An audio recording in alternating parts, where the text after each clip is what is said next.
Bonjour à tous. La Bible nous demande de ne pas juger les gens. Effectivement, nous ne connaissons pas les motivations qui poussent telle ou telle personne à agir de cette manière. Nous ne connaissons pas ce qu'il y a dans leur cœur. Pour autant, nous pouvons parfois juger des actes. Oui, tel acte peut être défini comme n'étant pas une bonne manière d'agir, une bonne manière de faire. Mais encore une fois, nous ne connaissons pas les motivations. Mais quand il s'agit de juger de certains actes, la Bible donne quelques recommandations. Dans le livre du Deutéronome, par exemple, au chapitre 19 et au verset 15, Dieu dit « Un seul témoin ne suffira pas contre un homme pour constater une faute, un forfait, un péché quelconque qu'on peut connaître. Un fait ne pourra s'établir que sur la déposition de 2 ou de 3 témoins. » Alors voilà une règle simple. Lorsque nous entendons dans les conversations quelque chose sur quelqu'un, peut-être que la première chose c'est de dire « Est-ce que tu fais bien de partager cela?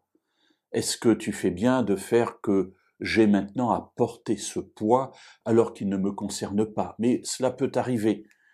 Et à ce moment-là, Dieu nous encourage au travers de cette parole à nous assurer par la déposition de plusieurs personnes que le fait est exact.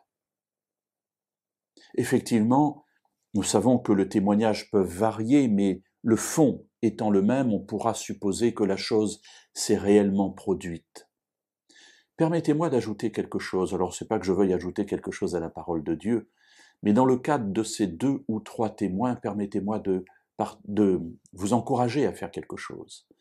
C'est-à-dire d'aller voir directement les personnes, pour que les témoignages ne soient pas des témoignages rapportés, mais que vous puissiez entendre les parties, les différentes parties et toutes les parties prenantes d'une difficulté. Cela afin d'avoir, dans la mesure du possible, une idée la plus juste de ce que l'on vous a rapporté. On vous dit quelque chose de quelqu'un, allez voir la personne directement.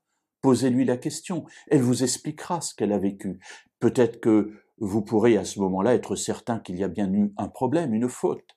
Mais peut-être que vous comprendrez qu'il y avait des choses beaucoup plus délicates qui n'ont pas été visibles à première vue.